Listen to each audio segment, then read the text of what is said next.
Жалпы біздің мақсатымыз жан-жақты дамыған, сыни көзқарасы қалыптасқан, адамгершілік құндылықтарға бай, рухани бай, ізгілік пен шыдамдылығы бар, көркем мінезді баланы тәрбиелеу, шығармашылыққа бейім баланы тәрбиелеу. Яғни осындай шығармашыл баланы тәрбиелеу үшін біздің педагогтарымыздың да шығармашылық шыңдалуы қажет. Олай болатын болса, педагогикалық рингті ашық деп жариялаймыз. Бұл рингтің ережесі жас мамандар екі топқа бөлінді, ізгілік және даналық командасы. Екі топ сұраққа дәл нақты жауап береміз, шапшаң жауап береміз. Дұрыс нақты жауап берілген жағдайда алдарыңызда тұрған қоржыннан бір-бір ұпайдан алып, бір-бір асықтан алып, ұпай санын жинайсыздар. Ұпай санына байланысты жеңімпаз топты анықтаймыз. Яғни 5 бөлімнен тұрады сайысымыз. Бірінші бөлімі рухани тәрбие әлемінің мақсаты мен міндеті, қазақ оюының сыры, халық даналығы және толық адам моделін құрастыру. Олай болатын болса, бірінші сайысқа көшемізде. Жалпы рухани тәрбие әлеміне қыздар, баланы қай жастан бастап тәрбиелейміз? Ізгілік тобы. Ол отбасында 7 жастан басталып, балабақша мен мектепте жалғастырылады. Өте тамаша. Олай болатын болса, рухани тәрбие әлемінің мақсаты мен міндеті қандай екен? Ізгілік тобы. Ол отбасында жомарттық пен ізгілікке тәрбиелейді. Өте тамаша. Шарт бойынша алма-кезек жауап беруімізге болады. Даналық тобы. Сыпайылыққа, ізеттілікке тәрбиелейді. Сыпайылыққа, ізеттілікке. Ата-анамды, достарымды, туыстарымды жақсы көруге тәрбиелейді. Өте тамаша. Жақсылық жасауға асығу. Жақсылық жасауға асығып тұруымыз қажет екен, иә? Жаңа ғана отаны және табиғатты сыйлауға тәрбиелейді. Жақсы. Табиғат пен жануарларды қоршаған ортада аялау. Аялау, иә, қамқор болу жан-жануарларымызға өте тамаша. Келесі бөлім, екі командада дұрыс жауап берді деймін. Бір-бір асықтан алып, ұпай санын бастасаңыздар болады. Қазақ оюының сыры. Яғни бұл сайыстың шарты бойынша ізгілік тобы, ересек тобында өтілетін оюларды, даналық тобы, мектеп алды даярлық тобында қандай оюлар өтіледі. Соның бірін қазір маған сызып, түсіндіріп, сіздер балаларға оны қалай түсіндіресіздер. Яғни өз тәжірибелеріңізбен бөлісесіздер. Сіздерге 1 минут уақыт беріледі. 1 минуттың ішінде оюды дайындап үлгерулеріңіз қажет. Ізгілік тобы, ересек тобында өтілетін оюлар, даналық тобы, мектеп алды даярлық топтарында өтілетін оюды жасаймыз. Жалпы қазақ халқы ою өрнекке өте бай болған. Қазақ халқында 200-ден астам оюдың түрлері бар. Мектеп алды мекемелерінде, мектепке дейінгі мекемелерде 35-ке жуық оюдың түрімен таныстырады екенбіз. Оюлардың сыры өте тереңде. Оюларды біз үй жиһаздарында, киім-кешек, қыздардың жиһаздарын дайындағанда көптеп пайдаланып отырғанбыз. Өте тамаша, мектеп алды даярлық тобы түйе табан оюын дайындап жатыр екен. Ізгілік тобы шапшаңдатамыз, уақытымыз санаулы. Ізгілік тобы қошқар мүйіз оюын дайындап жатқан сылды. Өте тамаша, даналық тобы шапшаңдық танытты. Қорғасаңыздар болады, оюдың түрімен таныстырып.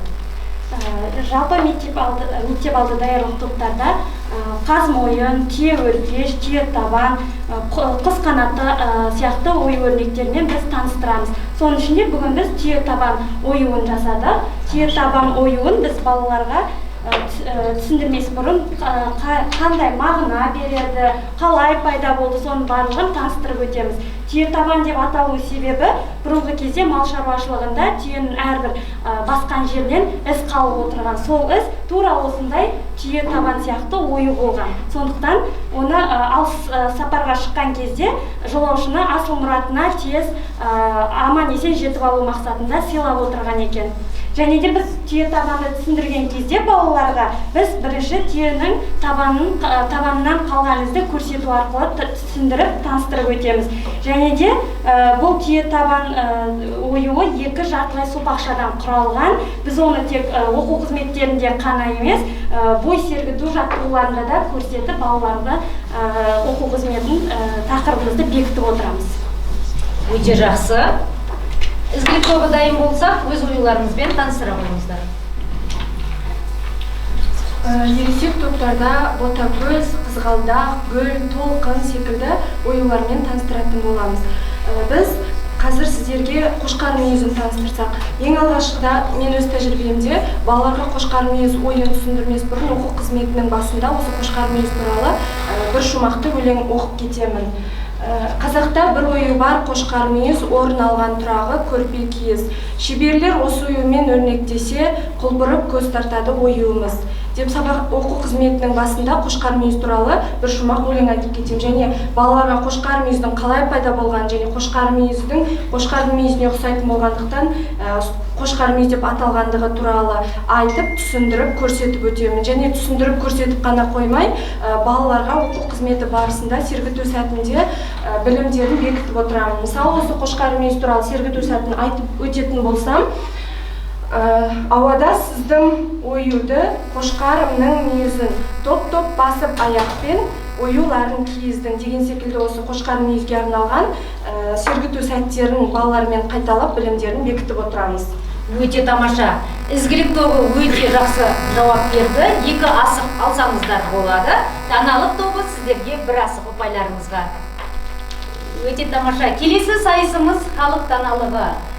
Яғни бұл сайыстың шарты бойынша мына экран алдында сіздерге түрлі суреттер шығады. Сол суреттерге байланысты қазақ халқының нақыл сөздерін, әдет ғұрыптарын, мақал мәтелдерін айтуларыңызға болады. Қанеки бастаймыз? Ел болам десең бесігіңді түзе. Ел болам десең бесігіңді түзе. Тамаша. Бесіктен танылады. Ана бір қолмен әлемді тербетсе, бір қолмен бесікті тербетсе. Бесікті тербетсе. Аяулы. Тәрбие тал бесіктен басталады. Тәрбие тал бесіктен. Дәл нақты жауап береміз. Ананы ауыр сөз айтпа, атана ауыр жүк атпа. Жарайсыздар. Өз елің алтын бесік. Өз елің алтын бесігің. Атасыз үй батасыз, анасыз үй панасыз. Өте тамаша. Толықтырамыз ба даналық тобы?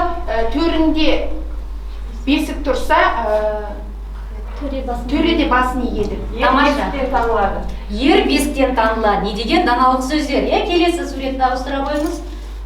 Қарты бар үйдің қазынасы бар.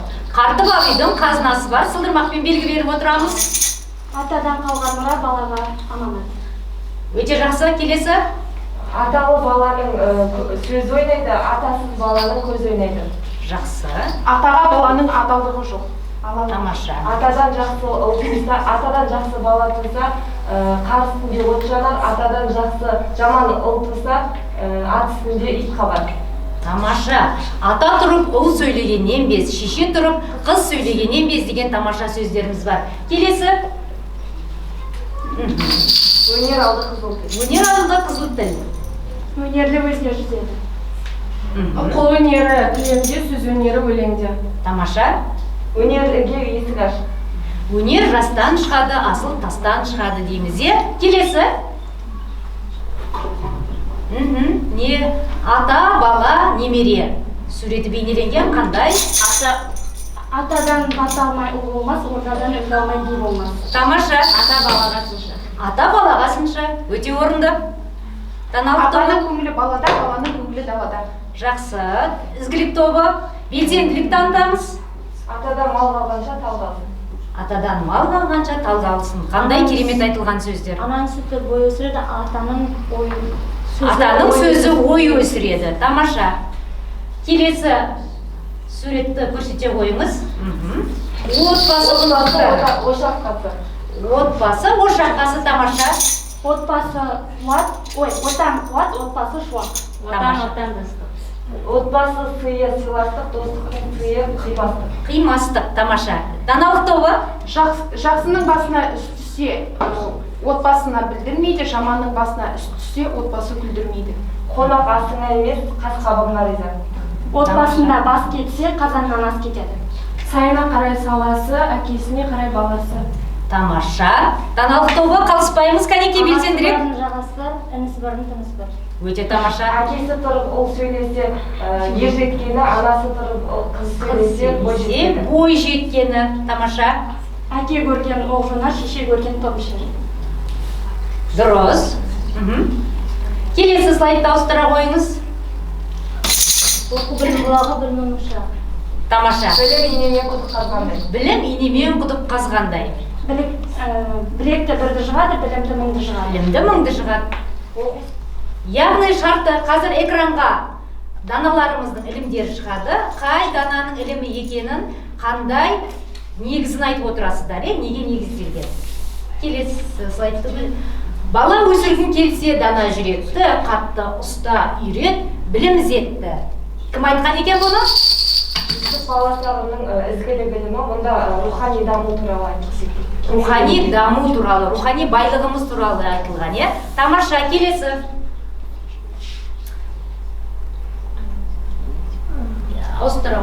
Бала өсіргің келсе дана жүректі, қатты ұста үйрет, білім ізетті. Қайталанып тұр, келесіні. Келесі слайдты қоя қойыңыз.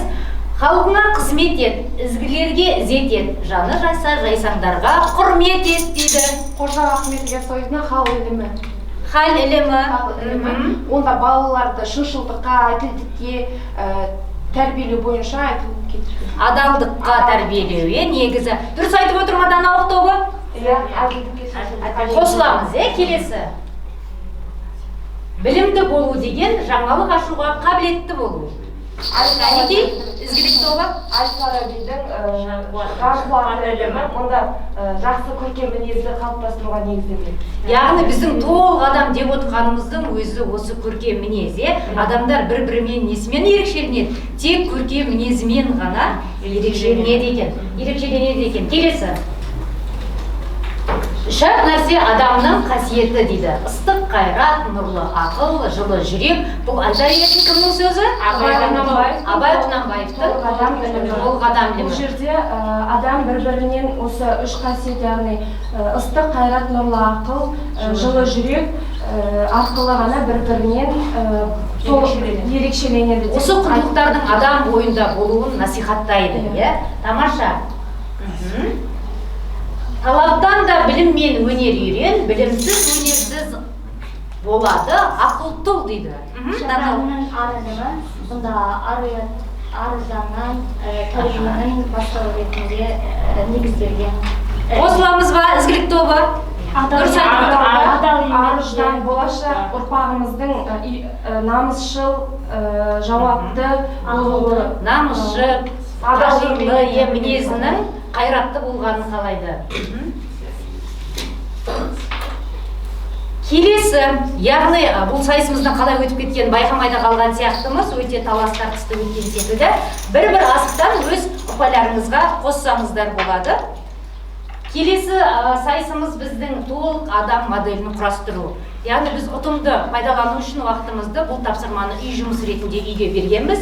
Ізгілік тобы мен даналық тобы. Үй тапсырмасы дайын болса, ортаға шығып қорғаңыздар. Толық адам моделін сіздер қалай көресіздер? Ізгілік тобы, сөз сіздерге.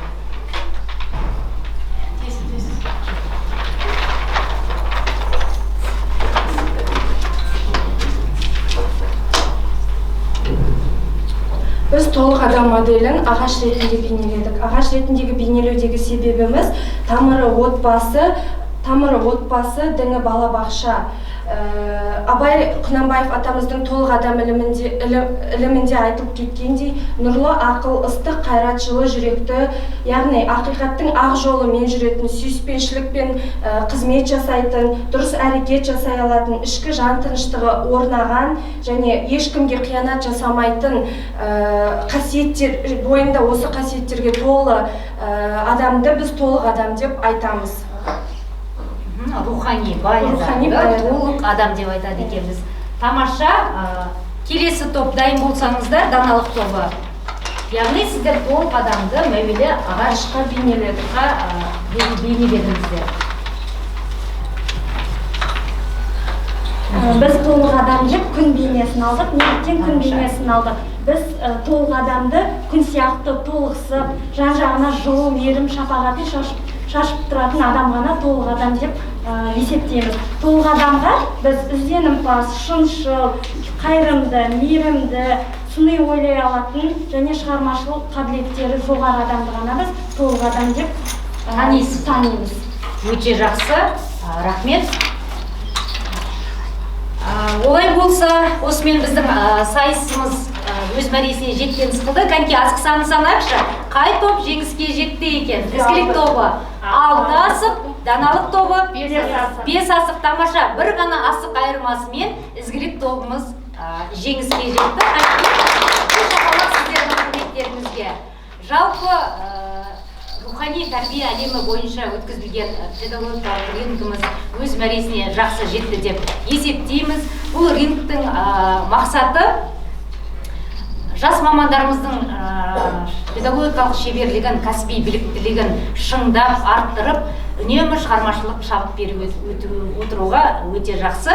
Аз уақыттың ішінде өз пікірлерін айта отырып, көптеген мағлұматтарға ие болды. Назарларыңызға рахмет.